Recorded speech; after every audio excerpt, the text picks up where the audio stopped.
Ang kwento ni Tomby. Ang kwentong ito ay hango sa totoong buhay. Mula ito sa isa nating tagapakinig. Karanasan ito ni Onyok. Walang eksaktong taon. Probinsya ng Davao. Nang mga panahong ito, buo na ang pasya ni Tatay Boyet na palipatin sa kanila ang kaibigan na isang antingero. Nagsimula ito noong may nambulabog na mga aswang sa lugar. Wala namang nasaktan. Ngunit palaging aligaga ang ama. Ayon dito, nagbabanta ang mga nilalang na babalik. Magmula sa oras na yon hindi ito natahimik. Para na silang mababaliw sa kilos nito. Umaga o gabi, palaging nakaabang sa bintana at may hawak na itak. Bawat tao na dumaraan ay pinag-iisipan ng masama, lalo na kung hindi kilala. Ilang buwan na ang nakalipas ngunit wala namang nangyari. Subalit para kay Tatay Boyet, may paparating na malaking dilubyo. Ay nako, tay, yan na naman po kayo Umagang umaga. Hindi ba tayo matatahimik kahit isang araw lang? Kung totoo na babalik yung mga aswang, sana binalikan na tayo. Ang haba na ng panahon na lumipas, wala namang nangyari. Binabaliw mo lang yung mga tao nang dahil dyan sa paniniwala mo. Tignan mo nga si nanay. Umuwi sa probinsya dahil hindi na nagugustuhan yung kilos mo. Baka mamaya, pati ako, kaunti na lang hindi ko na alam kung paano kayo pakikitunguhan. Wika ni Onyok. Di magsilayas kayo. Hindi ako namimilit. Basta darating ang araw na mananalanta muli ang mga aswang na yan. Hindi pwedeng magpakampante. Hindi sigurado kung anong oras o araw sila babalik. Tugon ni Tatay Boyet. Pasilip-silip sa labas. Mahigpit ang hawak sa itak. Napabuntong hininga na lamang si Onyok. Napapailing na lumabas ng tahanan. Habang tanaw mula sa bintana ang ama. Naisip na idulog na sa bayan para ipatingin sa eksperto. Sa paglipas ng panahon malinaw sa kanya na nasisiraan na ito ng bait. Nauunawaan na may epekto sa tao ang matinding takot. At ito ang nakikita kay Tatay Boyet magmula nung oras na sinalakay sila ng aswang. Pagsapit ng hapon, dumating ang antingero sa tahanan. Masayang nagkwekwentuhan kasama ang ama. Hindi na iwasan ng binata na pansinin ang presensya nito. Kung titignan ay ordinaryong tao. Kupas ang maong, gusot ang damit at nakasombrero. May nakasukbit na itak sa tagiliran. Maraming kwintas na puro buto-buto. May itim na bato at may dala din bayong at buslo. Halata sa pag-uusap na matagal nang magkakilala. Maya-maya pa, tinalakay na ang issue tungkol sa aswang. Detalyadong sinalaysay ni Tatay Boyet ang kaganapan. 10 oras yon ng gabi. Bigla na lamang may bumanggas sa tahanan. Sunod-sunod kaya lumabas ang ama para tignan. Pagkabukas pa lamang ng pinto, umatake ang nilalang. Walang napuruhan ngunit nagdulot ng takot ang mga ito. Hindi mabilang kung ilan sa dilim ng paligid ngunit malinaw na hindi nag-iisa. Kung umangil pa'y sabay-sabay, umaaligid sa loob ng ilang sandali. Pagkatapos ay kusa ding umaalis. Sigurado ka ba talaga na nagbabantang bumalik? Malay mo, nagkabali lang ng inatake. Kaya nang makita ang pamilya mo, hindi tunuloy dahil nga hindi naman kayo ang punterya. At kahit halimaw yung mga yan, may pang-unawa pa rin sila. Wika ng kaibigang antingero. Sigurado talaga ako. Pare, natatandaan mo ba yung nangyari sa atin noon? May umatake sa atin. Hindi tayo pinuruhan. Pero paglipas ng mga taon bumalik. Yun nga yung dahilan kung bakit nasawi si Jose. Hindi mo ba natatandaan? Ganon na nga. Pero malay natin hindi naman ganon yung nangyari sa inyo. Hindi sa lahat ng pagkakataon, pare-pareho ang kaganapan. Sandali nga, bakit parang ayaw mong tumulong? Antingero ka naman ah. May sapat kang kargada para humarap sa aswang. Marami ka na ring napuksa. Kaya bakit ganyan ka magsalita? Boyet, gusto ko lang naman unawain mong mabuti ang tungkol dito. Nag-aalala lang ako sa'yo. Para kasing kaunti na lang mababaliw ka na sa kakaisip. Pasensya na sa salita pero yun yung nakikita ko. Aligaga ka at masyadong binabagabag. Yan nga rin po yung palagi kong sinasabi sa kanya, Manong. Umalis na nga si nanay at mga kapatid ko dahil diyan kay tatay. Mababaliw na kami kakaintindi sa kanya. Pagsabihan niyo nga po. Huwag ka ngang makisali, Onyo. Basta, sigurado ko na babalik yung mga yon. Kung ayaw mong tumulong, Tinoy, mas maigi pa sigurong umalis ka na lang. Napunta lang sa wala yung pagpapapunta ko sa iyo rito. Boyet, huwag ka nang magtampo. Gusto ko lang lawakan mo yung pangunawa mo pagdating sa ganitong usapin. Mahirap magkamali. Oras ang binibilang sa paghahanda. Kung tututukan natin yung mga bagay na walang kasiguraduhan, pareho lang tayong maaapektuhan. May gawain din ako. Wika ni Mang Tinoy. Napailing na lamang si Onyo. Kahit anong sabihin ng antingero, pinipilit nito na babalik ang mga aswang. Nagpatuloy lamang ang usapan nila. Hindi na niya pinakinggan. Maya-maya pa'y napansin na binasbasa ng lugar. Naglibing ng pangontra sa bawat haligi ng tahanan. Nagsabit sa mga bintana at pintuan. Nagbigay ng langis at tinuruan si Tatay Boyet ng maiksing dasal pang taboy. Pati mga palatandaan na magtutukoy na merong aswang sa paligid. Hindi na nagtagal si Mang Tinoy. Nagpaalam na rin pagkatapos. Hinatid ng ama ngunit mababakas na merong hinanakit. Hindi na lang din nagsalita si Onyo. Hindi na nais pang pahabain ang sitwasyon. Lumipas ang mga araw. Wala namang nangyari. Ni isang beses man hindi napansin na may nagparamdam na aswang. Subalit tuloy pa rin si Tatay Bobet sa pagmamasid sa paligid. Pinagtatawanan na ng mga kakilala dahil sa kilos na tila may kalaban na hindi nakikita. Kung noon, itak lamang ang nakasukbit sa tagiliran. Ngayon ay may daladala na ring kutsilyo at langis. Kung sisitahin pa ay magagalit. Isang gabi, habang nagpapaantok sa labas, napansin ni Onyok ang kaluskos sa unahan. Ang talahib na hanggang bewang ng tao ang haba ay para bang inaararo. Maya-maya pa, may madidinig na pag-angil. Mahina, yun bang parang umiinda ng sugat? Binaliwala ito ng binata ngunit nang mapansin ng ama. Aligagas sa pagbitbit ng itak at sumugod doon. Napakamot na lamang ng ulo. Hinayaan. Bumalik din maya-maya. Hila-hila ang aso na tinaga. Nakita mo na tay? Nagkasala kayo sa aso dahil dyan sa pag-iisip nyo ng kung ano-ano. Kawawa yung munting hayop oh. Nadamay. Namatay ng dahil sa inyo. Magpaawat naman po kayo. Wika ni Onyok.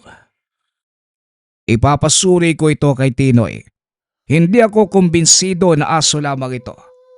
Maaring aso ang itsura, pero ang kaluluwa, hindi natin sigurado kung hayop nga ba. Bahala nga po kayo. Diyos ko. Kagaya ng sinabi ng ama, binalot ang katawan ng aso at nagpunta sa tahanan ni Mang Tinoy. Kahit nasa kabilang barangay ay pinuntahan pa rin. Sinundan sa takot na baka kung anong gawin. Nakahiga si Onyok dahil walang tao pagdating sa tahanan. Nagpumilit ang ama na maghintay kaya tumambay na lamang din. Habang tumatagal, nangangamoy yung sako. Nagtataka dahil hindi pa naman umabot ng ilang oras. Panay silip ang ama sa bangkay. Tignan mo, Onyok. Ngayon mo sabihin na nagkamali ako. Magkalipas ang ilang sandali matapos malagutan ng hininga, manlalamig at magsisimulang manigas ang katawan. Pero tignan mo ang asong ito. Walang pagbabago. Mainit-init pa rin ang katawan.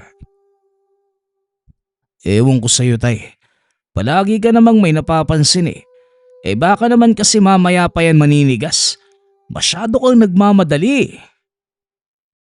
Ano bang pinunta mo rito, ha? Kung nandito ka para kumontra, mabuti pang umuwi ka na lang. Hindi ko kailangan ng sagabal dito. Napasandal na lamang si Onyok sa kinauupuan. Maya-maya pa'y dumating si Mang Tinoy. Nang makita ang laman ng sako, napansin ng binata na merong kakaiba sa titig nito. Imbis na imbitahan sa tahanan, nagmungkahi na sa bahay na lamang nila isagawa ang nararapat.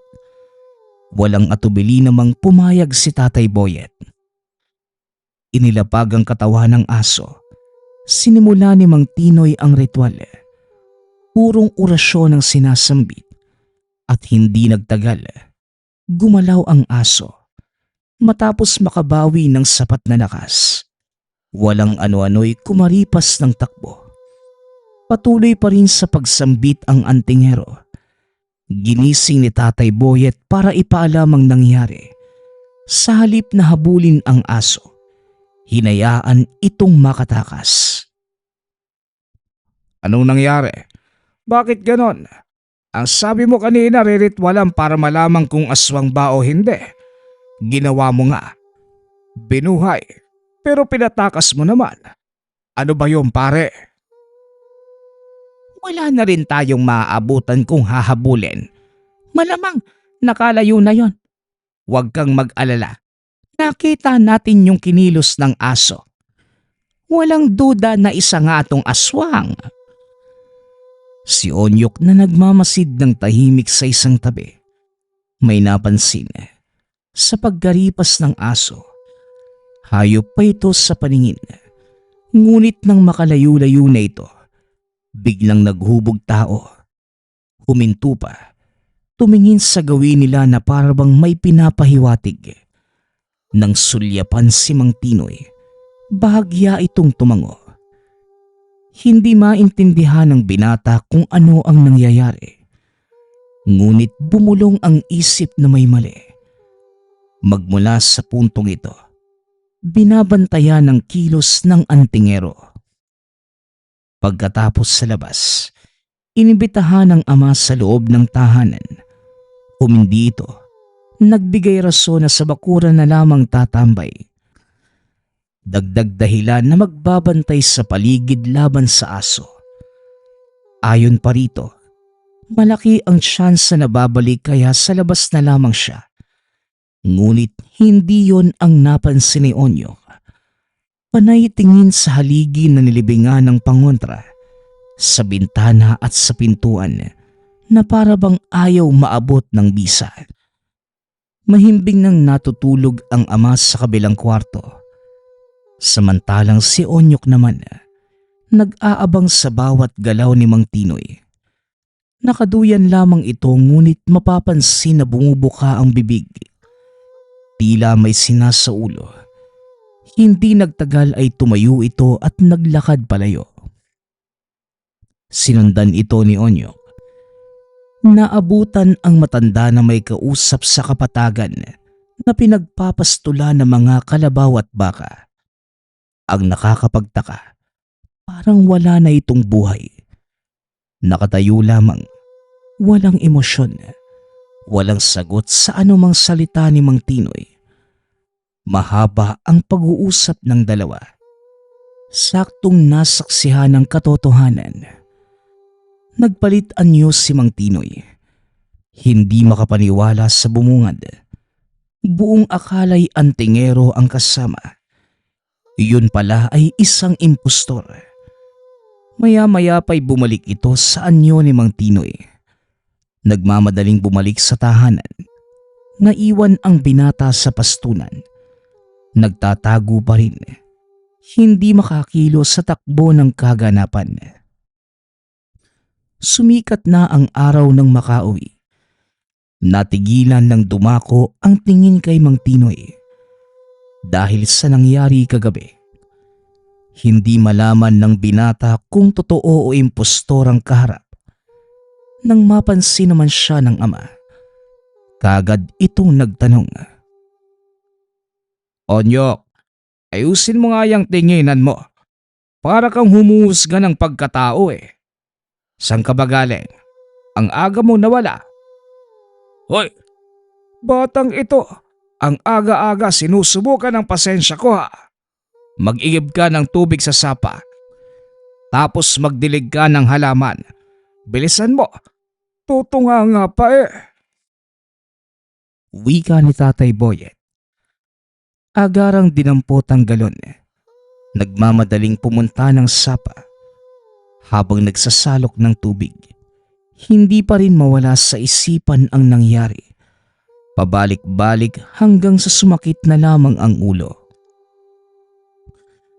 Nakakahawa pala talaga yung pagiging baliw eh no? Una si tatay, ngayon ako naman. Hindi na kami nilubayan ah. Pero totoo nga ba na hindi si Mang Tino yun? Hindi rin naman ako namamalikmata. Aba ewan. Ang sakit naman sa ulo. Pagkabalik ng tahanan, naabutang nag-iinuman ang dalawa.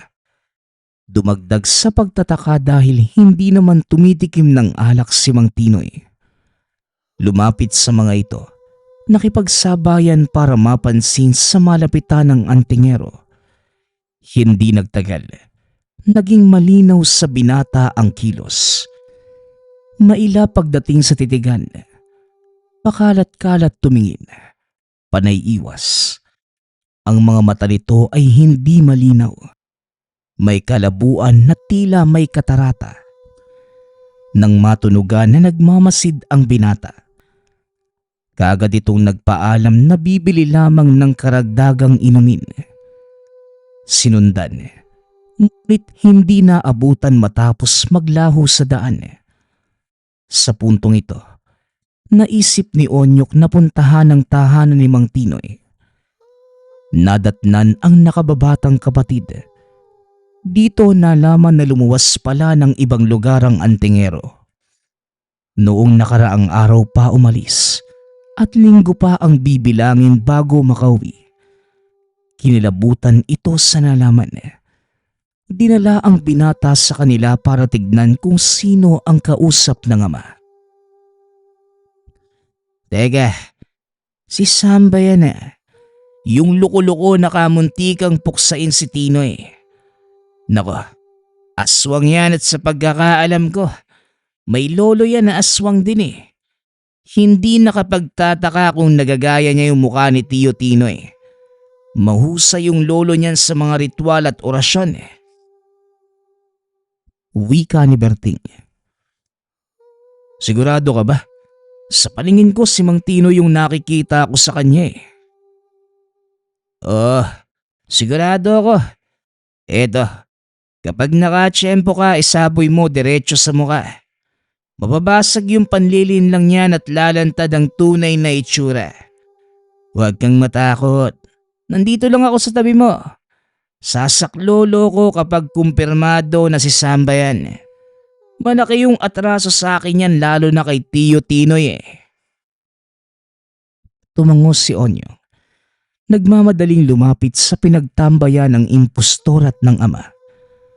Upang hindi mahalata, Nakisali sa inuman ang binata. Nakipagkwentuhan, biruan, at nang makatsyempo, walang ano-ano'y isinaboy ang itim na apog. Umiyaw ito, nagwawala. Maya-maya pa'y lumantad ang tunay na itsura. Maging si Tatay Boyet na lasing na sana, biglang natauhan. Walang pasabing bumunot ng itak at hinabol ng taga. Sumaklolo na rin si Berting. Sinisigaw ang pangalan na Samba. Kumaripas ng takbo ang huwad. At nang maabutan, hindi na pinalampas. Binugbog ng binugbog ngunit nahinto ng madinig ang mabibilis na mga yabag. Mula sa kakahuyan, lumitaw ang hindi mabilang na mga anino at sa hudyat ni Berting, nagmamadaling umatras. Dito tuluyang nakataka si Samba. Bakit hindi natin tinuluyan yung lalaki? Hinayaan pa talaga nating makalis. Patay na sana yun eh. Nakita niyo naman po siguro yung mga anino, Manong. Kapag sasaktan natin si Samba, malamang pupuruhan tayo ng mga yon. Kung hindi nyo na itatanong, sila ang tinatawag na patay na mga aswang. Mga namayapa pero nagbalik sa buhay. Silang bigo maipasa ang sumpa bago pumanaw. Sinasamantala ang pagkakataon. Hawak sila ngayon ni Katelmo. Sino naman si Katelmo? Kanina si Samba. Tapos ngayon pangalang yan. Ang dami mo namang nalalaman. Nagkataon lang po na nalaman ko yung tungkol dito. Si Katelmo, isang babayla na lumihis ng daan. Imbes na gamitin yung kapangyarihan sa tama, sinamahan ito ng kasamaan. Bumubuhay siya ng mga patay na aswang. Hawak ang karamihan sa mga amananhig. Duda rin si Tio Tinoy na ito yung sumugod sa inyong magkakaibigan dati. At sa kasalukuyan, sa pamilya niyo ho. Tignan mo nga naman.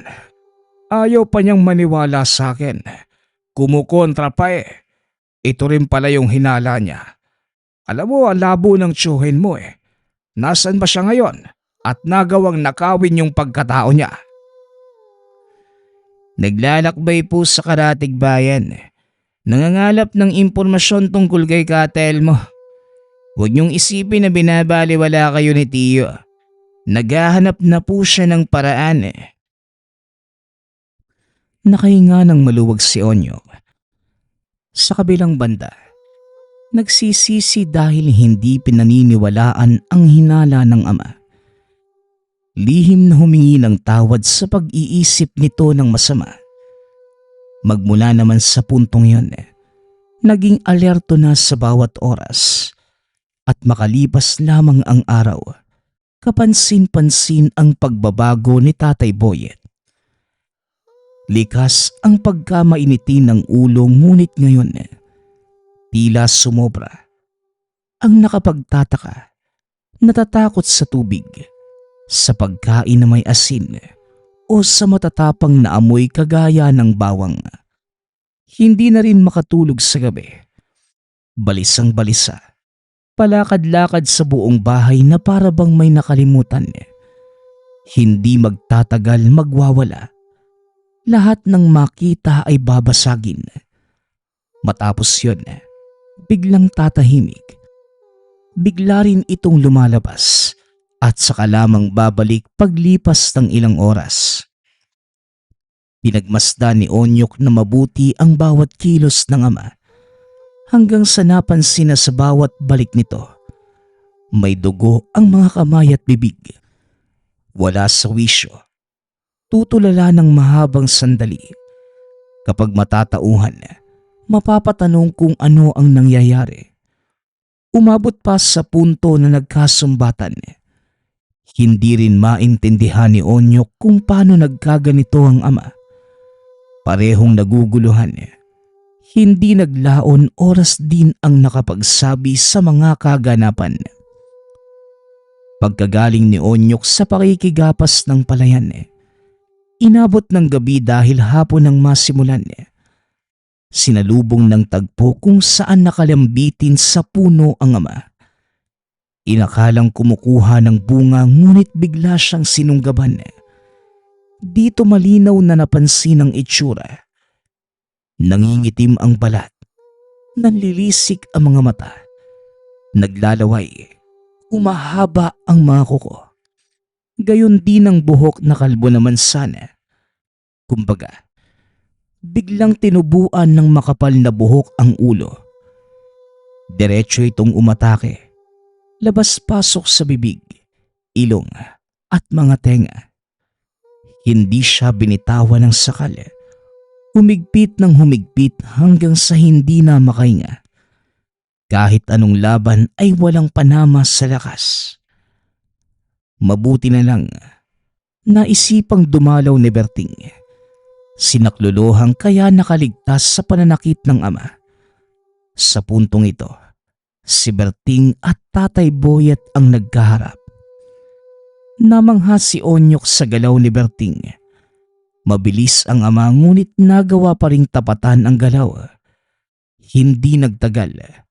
Sa pagsaboy ng itim na apog, dahan-dahan itong nawala ng malay. Dali-daling ginapos at kinulong.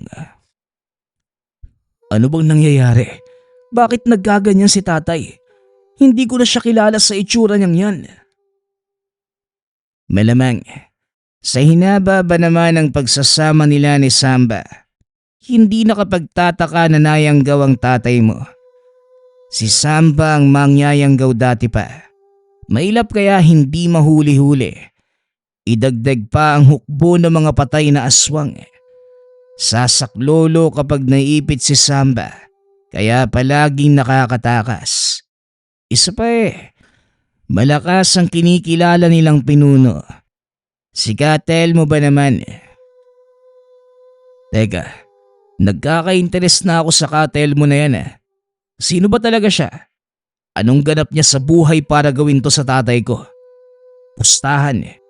Hindi ang kilala ni tatay. Hindi natin sigurado Malay mo nakabanggaan nila dati. Hindi ba nakwento sa'yo ni Mang Boyet na dati silang barumbado? Siga-sigaan ng mga yan noong kabataan. Kasama si Tio Tinoy at iba pa nilang mga kaibigan. Saka lang naman tumino ng magkaasawa yung tatay mo at pumasok naman sa larangan ng tiyuhin ko. Mabuti nga naisalba pa yung mga imahe. Kasi kung hindi, hanggang ngayon masama pa rin yung tingin ng mga tao sa kanila. Napabuntong hininga si Onyok. Bumaling ang pansin sa ama. Halimaw pa rin ang itsura. Ayon kay Berting, hindi magiging madali ang pagbabalik anyo dahil babaylan ang nasa likod ng paggayanggaw. Yun din ang rason kung bakit mabilis ang epekto ng sumpa kahit ilang araw pa lamang ang lumipas. Habang tumatagal ang pagtitig, hinaplos ang puso ng awa sa sitwasyon, lalo pat nakikita itong nakagapos. Wala ring kamalay-malay, nakatungo ang ulo na parabang wala ng buhay. Sinigurado naman ni Berting na babalik sa normal ang lahat sa sandaling makauwi si Mang Tinoy. Araw ang binilang bago ito nakabalik. Hindi nagtataka sa naabutan matapos maramdaman ang sumpa ni Katelmo. Napailing na lamang ang matanda. Isinailalim sa ritual ng gamutan, ngunit ilang ulit nang sinagawa, hindi pa rin umuubra. Nanghina na lamang si Tatay Boyet. Walang pagbabago sa kalagayan. Ilang beses sinuri ang katawan niya, hanggang sa napagtanto na wala sa kaloob-looban ang pinagkakargahan ng sumpa. Nang sunda ng bakas, nagmumula ito mismo sa ibang katawan niya. Sa madaling salita, sa ibang katawan na katanim, Kay Tatay Boyet lamang umepekto ang pagkayanggaw. Ano pong sabi niyo? Pwede po pala yung ganun. Sa ibang katawan nakapaloob yung sumpa, tapos sa ibang tao gumana. Anong ibig niyong sabihin? Posible yan, iho. Lalo na kung may mataas na karunungan ang nasa likod nito. Si Katelmo ang pinag-uusapan dito kaya hindi nakapagtataka. Magmula sa araw na pumasok ako sa larangan, pangalan na niya ang nadidinig ko. Ilang antingero, albularyo at manunugis kahit manggagamot. Wala silang nagawa para hulihin si Katelmo. Wala ring nakakaalam kung saan ito nagtatago. Ang nakikita lang, mga alagad niyang amalanhig at si Samba. Sa paglalakbay ko, iilang impormasyon lamang ang aking nakuha. Tiyo, tutulong ako dyan. Total wala naman akong ginagawa eh. Huwag kang mag-alala. Hindi naman ako magiging pabigat. At talagang tutulong ka dahil ikaw ang magbabantay kay Boyet. Aalis ako para puntahan yung lugar na sinasabing madalas tagpuan ng mga amalanhig at ni Samba. Sana lang nandoon si Katelmo. Sasama po ko. Gusto ko makita yung Katelmo na yan. Gusto kong malaman yung dahilan niya para gawin yan sa tatay ko. Mahabang katahimikan ang namayani. Nagkatinginan si Mang Tinoy at Berting. Makikita sa reaksyon ang disgusto ngunit nagpumilit si Onyok. Matapos ang pangungumbinse, pumayag din. Kagad umalis at binaybay ang kahabaan ng daan. Habang naglalakad, napansin ng binata ang panaybigkas ng salita ni Mang Tinoy. Maya-maya pa, nakarating sa isang kubo sa kalagitnaan ng gubat. Bago nagtawag, nagsaboy muna ng apog sa paligid. Sumalubong sa kanila ang isang matanda. At sa pag-uusap, napagtanto ni Onyok na iiwan siya sa pangangalaga nito. Kagad kumontra, nakiusap na sumama. Pinaliwanag naman ni Mang Tinoy na magiging buwis buhay ang paglalakbay. Mapapalaban at hindi pwedeng sumali ang katulad ni Onyok na walang kaalam-alam. Onyok, sinabi ko na, hindi madali ang lakad na ito. Makakasalubong tayo ng nilalang na hindi natin sigurado kung makakayang harapin. Laban ito ng antingero at aswang kaya walang lugar ang katulad mong ordinaryo lang. Unawain mo sana, iho. Nariyan pa naman si Paring Kulas. Hindi kanya pababayaan. Dadaan naman ako rito pagka-uwi. Wika ni Mang Tinoy. Nagpaalam na ang matanda. Hinatid ng tanaw ni Onyok. Nang pumasok si Mang Kulas sa loob ng tahanan, nang malingat, nagmamadaling sumunod ang binata. Dumistan siya sa antingero para hindi mapansin. Mahabang paglalakad at sa tuwing hihinto, nagpapahinga rin sa isang tabi. Panaylingas sa paligid dahil anong oras na rin. Hindi nawawala ang kaluskos kaya tinaas ang pagka-alerto. Maya-maya pa, nagulat ng masipat sa tabi si Mang Kulas. Ano akala mo? Hindi ko mapapansin. Alam ko na hindi rin kita mapapauwi. Kaya sige, sasamahan na lang kita. Mas mainam na dalawa tayong mapapagalitan kesa ikaw lang mag-isa. Gisingin mo ko kapag aalis ka na, ha? Wika ng matanda. Pasimpleng huminga sa damuhan. Bumaling ito sa kinalalagyan ni Mang Tinoy. Wala na doon ang antingero. Lumabas sa pagkakatago para hanapin ito. Hanggang sa may kumalabit sa likuran. Bumungad si Mang Tinoy. Sumenyas na wag mag-iingay. Ginising na rin si Mang Kulas. Mula sa kadiliman, nagmarcha ang mga patay na aswang. Diretso lamang ang lakad ng mga ito. Nangangamoy ang halos maaagnas na nakatawan. Lumilikapa ng nakakakilabot na ingay. Sa puntong ito, naglabas ng mutya ang antingero. Isa itong bato na kusang kumikislap. Tila may apoy sa loob. Nag-usal ng orasyon. Inilapat sa sarili at sa patalim. Maya-maya pa'y lumusob mag-isa si Mang Tinoy. Mabilis ang kaganapan. Paglapit ng antingero sabay sumugod ang kalaban. Gayunpaman, madaling natalo. Bawat taga ng sandata ay bagsak ang sino mang matatamaan. Hindi nagtagal. Humandusay lahat. Maya-maya pa'y ginulat ng magbalik buhay. Sa puntong ito, dumoble pa ang bilang. Nilabanan kaso hindi matalo-talo dahil paglipas ng sandali ay babangon lamang muli. Napaatras sila. Sa sapa nagpunta. Nakahinga ng maluwag nang makatawid sa kabila. Ang ganitong klase ng aswang ay hindi kayang umapak sa tubig. Nagpatuloy sa paglalakbay, ngunit nasa mutiang bato ang napansin ni Onyok. Nang magpahinga muli, dito napag-usapan. Ito ba? Tinatawag itong mutya ng apoy. Ito ang gamit ko magmula pa noon. Hindi naman sa pagmamayabang, pero marami na rin akong naitumba ng dahil dito. Siya nga pala, bakit kayo sumunod? Pati ba naman ikaw, paring Kulas? Matigas itong kasama mo Ayaw umuwi, kaya sinamahan ko na lang. Kung magagalit ka, aba, siya ang una mong pagsabihan. Napailing na lamang si Mang Tinoy.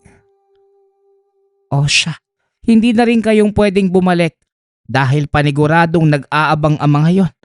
Tutuloy tayo pero paring Kulas, ikaw ang bahala kay Onyo. Nagka-problema na sa ama, wag na nating dagdagan pa. Sige na, tumuloy na tayo. Sa muling paglalakbay, kapansin-pansin ang presensya sa paligid. Yung pakiramdam na may nakatingin sa bawat galaw. Muling huminto ng may humarang sa unahan. Sa amoy at tindig, masasabing amalanhig. Nakatayo pa lamang ang mga ito. Hanggang sa dahan-dahang kumilos palapit. Sumugod si Mang Tinoy, gayon din si Mang Kulas. Natatapatan ngunit ang problema ay nagbabalik buhay kagad. Habang nagkakagulo sa harapan, nag-isip naman ng paraan si Onyok. Nang mabalikan ang kaganapang kanina, walang pag-aatubiling nagpunta sa sapa. Hindi kalayuan kaya makakaya pang mag-igib ng tubig. Matapos makapagsalok, nagmamadaling bumalik at binuhusan ang mga ito. Iilan ang natamaan ngunit sapat na para bigyang babala ang lahat. Dahan-dahang umatras ang mga ito.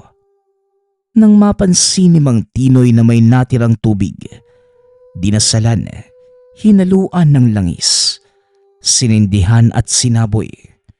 Nagliyab ang mga ito at kumaripas ng takbo papunta sa iisang direksyon. Sinundan at dito natunto ng lungga. Maraming bangkay ng mga aswang. May bakas pa ng ritual kahit saan. Maya-maya pa'y lumitaw si Samba. Mabilis na tapatan ni Mang Tinoy kaya na kontra ang orasyon. Hindi na pinakawalan.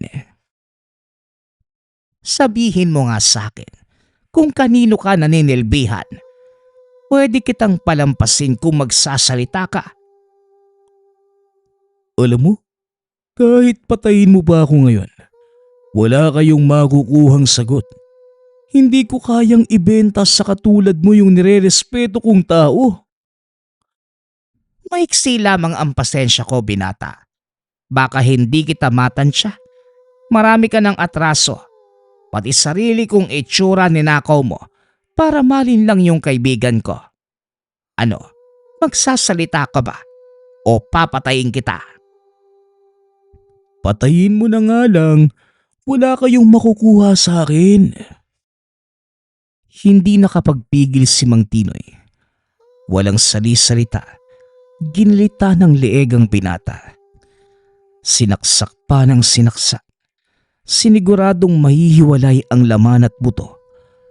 Pagkatapos nito, naalerto ng matunugan ang amalanhig. Hindi nagtagal, pumalibot ang mga ito. Muli na naman silang napalaban. Sumali na din si Onyok matapos abutan ng patalim. Sa tulong ng nilapat na sabulag, malayang nakakakilos. Hindi nagtagal ang pagtutuos nang biglang bumagsak ang ulan. Naglaho ang mga ito sa kadiliman. Naghanap na rin sila ng masisilungan. Sumakto na ang may-ari ng tahanan dati ng biktima ng amalanhig. Kilala nito si Katelmo. Ayon kay Mang Hiner, mahirap hagilapin ang babaylan. Ilang antingero't manunugis ang sumubok subalit walang ni isa ang nagtagumpay. Maraming taon na ang lumipas noong huling may naglakas loob. Ang nasa lugar lamang ay ang amalanhig at si Samba. Huwag kayong pakisiguro na napuksa na si Samba. Ganyan din yung akala ng mga nauna sa inyo. Si Katelmo yung pinag-uusapan natin dito. Isang babayla na kalaunay umanib sa kaliwa. Babayla na may mataas na kaalaman pagdating sa mga bagay-bagay. Walang nakakaalam kung hanggang saan ang kaya nito. Kaya sa ganitong usapin, bawal magpakampante. Wika ni Mang Hiner. Kung ganon, ano bang aasahan namin? Matinding labang kapag nakaharap si Katelmo o hindi kaya pagkabigo. Hindi madaling mahanap yung taong yon. Walang nakakaalam kung saan ito nagtatago. Pero kung gusto nyo talaga, may alam akong lugar. Hindi sigurado pero balay natin. Sa pagkakataong to pagpalaing kayo. Muling naglakbay ang tatlo. Sa puntong yun, hindi na maunawaan ang takbo ng paligid. Mabigat ang bawat hampas ng hangin. Kapansin-pansin na parang may nakaakbay dahilan para sumakit ang katawan at mahirapan sa paghakbang. Nang parehong mapagod, nagpa siyang magpahinga. Nagtataas ang puno. Makapal na halamang ligaw. Kumakaluskos sa paglipas ng bawat sandali. Naroon pa rin ang bigat na hampas ng hangin. Maya-maya pa'y umalingasaw ang masangsang na amoy. Nang tignan ang mga kasama, nakatulog ang mga ito. Napako ang tingin sa unahan kung saan may nakikitang anino. Hindi natakot na lumapit dahil pamilyar ang hubog. Si Berting. Teka, bakit ka nandito? Si tatay nasaan? Kailan ka pa sumunod? Ngayon lang ako nakarating. Akala ko nga hindi ko na kayo maaabutan. Maayos naman na ang tatay mo. Nasa mabuting kalagayan na siya. Nakita ko si Katelmo. Hindi pa siya nakakalayo. Tara, sundan natin. Teka, gisingin natin sila. Dapat malaman ni Mang T. Matatagalan lang. Dalian na natin bago pa makalayo. Susunod din si Tiyo kapag nalaman na nawawala ka. Tara na! Sa pagkataranta, sumunod na lamang si Onyok.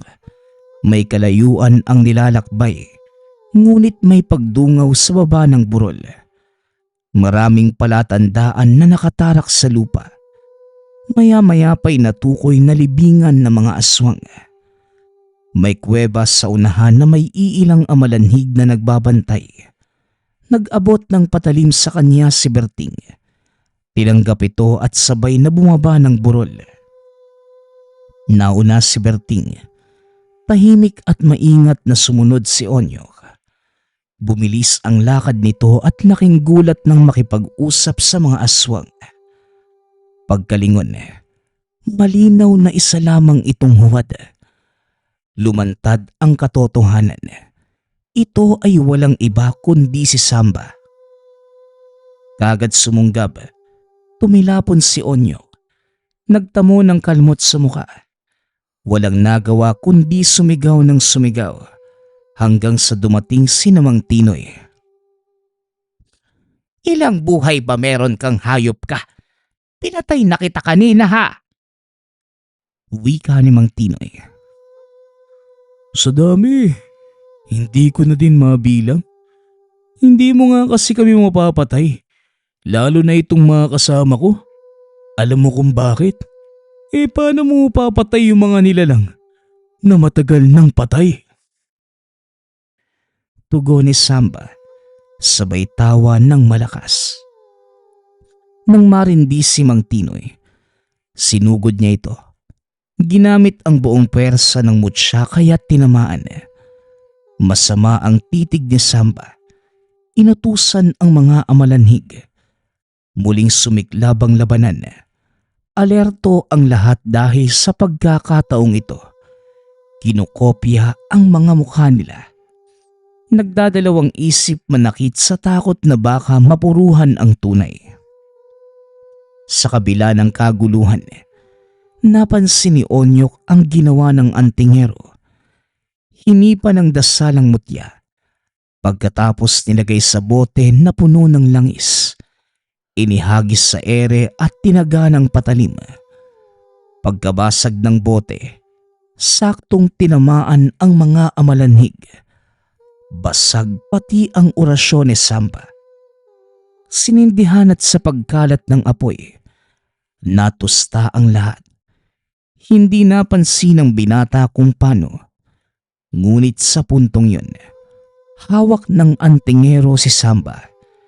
Nakapulupot sa leeg ang mutya. Hindi ito nakapalag. Walang nagawa kundi sabihin ang kinalalagyan ni Katelmo. Walang tao sa kuweba kung saan namamalagi ang babaylan. Ayon kay Samba, umalis ito at sa gabi pa bumabalik. Mataas ang sikat ng araw kaya kinakailangang palipasin ang mga oras.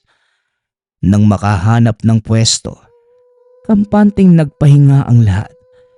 Bihag pa rin si Samba, nangihinang nakagapos sa tabi. Mang Tinoy, bakit po pala kailangang makaharap si Katelmo? Hindi madali yung pinagdaanan natin kaya sigurado ako na sa oras na makakatapat yung taong yun, mas matindi pa yung mangyayari. Kaya nga sinabi ko na hindi ka pwedeng sumama. Pero ano nga bang magagawa ko? Nandito na tayo. Ang yanggaw ng tatay mo. Nasa kamay ni Katelmo ang kagalingan. Wala tayong ideya kung saang katawan nakatanimang sumpa. Kung siswertihin tayo, gagaling yung tatay mo. Kung mamalasi naman, hindi lang si Boyet ang mapapatay. Pati tayo. Ngayong alam mo na kung bakit mahigpit ang biling ko na hindi ka pwedeng sumama. Natahimik si Onyok. Palihim na sinisisi ang katigasan ng ulo. Ngayon na nasaksihan ng kaganapan, biglang nakaramdam ng takot. Gayunpaman, pinili pa ring manatili. Kampante na poprotektahan ng mga kasama anuman ang mangyari. Pagsapit ng gabi, sinimula ni Mang Tinoy ang ritual. Layo nitong sakupin ang kamalayan ni Samba para mapasunod. Nang matapos, saktong dumating si Katelmo. Lumingas sa paligid ang matanda ngunit hindi sila makita. Tinaas ng antingero ang bakod ng sabulag. Binulungan si Samba. Ito na ang naunang sumugod. Hindi kagad pinakilos. Nakipag-usap muna kay Katelmo. Subalit mabilis na nabuking ng babaylan. Isang kumpas ng kamay. Wasak ang orasyon ni Mang Tinoy. Hindi na rin nasayang dahil ng makontra. Umepekto din sa kalaban ang bisa. Bahagyang nawala ng balanse si Katelmo. Sinamantala ng antingero at nagawang sugurin. Kaso nga lang, madaling nakabawi. Ito ang unang nakilala. Ikaw ba si Tenoy? Pinata ka pa noong una tayong nagkita. Ngayon matanda ka na. Hindi ko inaasahan na matapos ang mahabang panahon, magkakaharap tayo. Anong meron? At naparito ka? Mabuti naman pala kilala mo ko.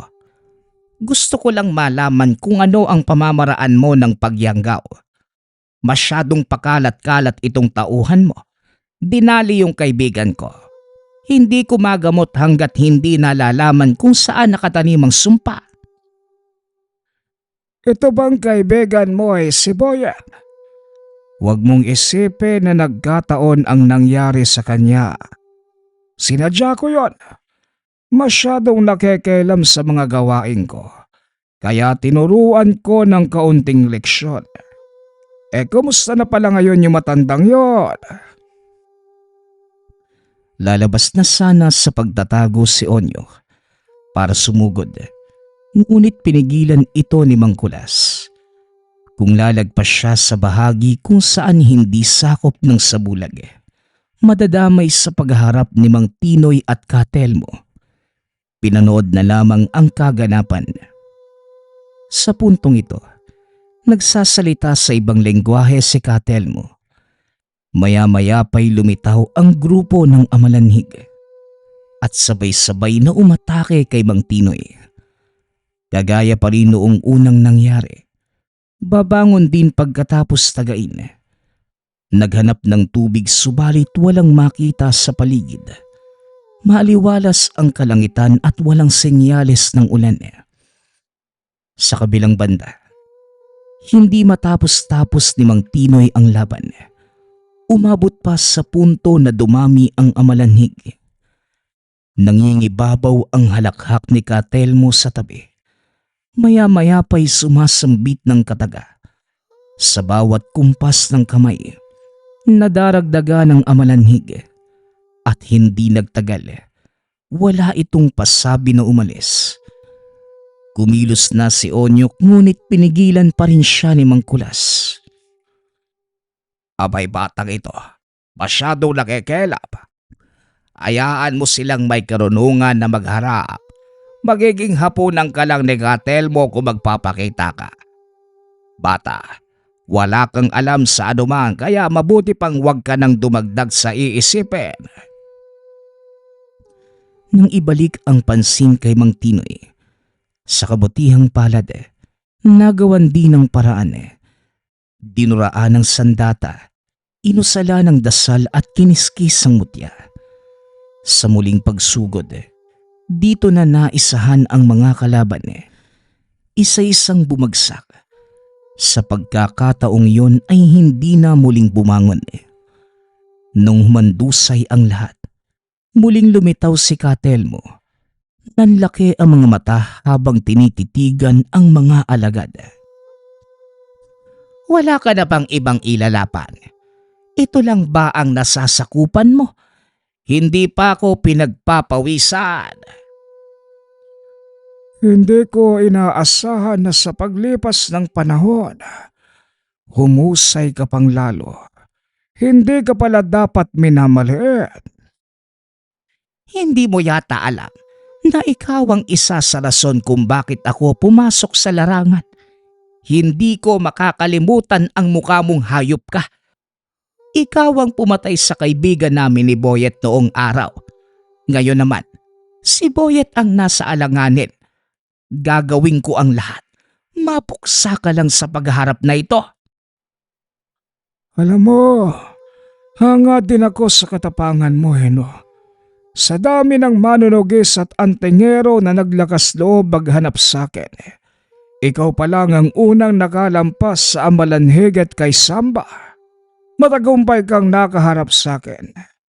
Pero hindi yon nangangahulugan na mapupuksa mo ko.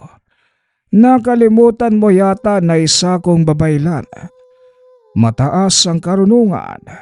Isang salita pwede kong paghiwalayin ang katawan at kaluluwa mo. Ganun ba? Bakit hindi mo subukan? Inihanda ng antingero ang sarili at nang makitang kumilos ang kalaban, sumalubong ng sugod. Sa kabilang banda, iba ang nakikita ni Onyok. Imbis na si Katelmo ang lumapit sa matanda, para bang lumabas ang kaluluwa nito sa katawang lupa at siyang nakikipagtuos sa antingero. Hindi lang sandatahan ang nagaganap. Bawat atake ay sinasabayan ng orasyon. Sa unang sandali ng banggaan, tinalo si Mang Tinoy. Panay bangon ang matanda. Paulit-ulit na binabagsak ng kalaban. Nang maunawaan kung paano kumilos si Katelmo, dito na nilabas ang pangmalakasang bisa ng mutya. Pinulupot ang tali ng mutya sa kamay. Mahigpit itong hinawakan. Sinabayan ng ginawa ng babaylan. Nang umusal ito ng ritual, sinabayan din niya ng orasyon. Habang sinasambit ang bawat salita, dumakot ng lupa at binato sa direksyon ni Katelmo. Direktang lumapat sa katawan. Nagsisigaw dahil nang tumama sa balat. Tila apoy na nagdudulot ng pagkapaso. Kinontra ni Mang Tinoy ang orasyon. Sinikap na mapasunod kahit kapalit ay pinsala sa katawan. Nagdurugo na ang bibig. Ngunit sa huli, nagawang kontrahin ang orasyon ng kalaban. Nagulat si Katelmo. Nanlaki na lamang ang mga mata nang maramdaman ang sariling pag-atake. Lumabas ang dugo sa mata, bibig, ilong at tenga. Inaasahan na matatalo. Ngunit bumalik ang lahat kay Mang Tinoy nang magbigkas ito ng salita. Unti-unting nanghina ang matanda. Matinding pananakit ng ulo na anumang oras ay mabibiyak. Sa kabila nun, sinubukang sabayan subalit bago matapos ay naagaw ang atensyon. Nang mabiyak ang bato ng mutya ng apoy, nawala ng konsentrasyon sa pag-alala, dahilan para magtagumpay si Katelmo. Napatingala ang antingero, tumagos sa katawan ang sariling sandata. Sinasabi ko naman sa'yo, hindi ako matatalo ng kahit na sino. Lalo na ng kagaya mo. Nabiyak nga ang mutya mo. Ikaw pa... Naudlot sa salita ang babaylan. Matapos isubo ni Mang Tinoy ang pira-pirasong mutya. Kusa itong nalunok at pagpasok sa kaloob-looban, tila bulkan ng katawan na kusang sumabog. Mahabang katahimikan ang sumunod. Pati sina Onyok at Mangkulas ay hindi nakapagsalita sa nasaksihan. Maya-maya pa, nang matauhan ang lahat, sabay na nilisan ang lugar. Bago yun, niligpit ng mabuti ang lasog-lasog na bangkay ni Katelmo.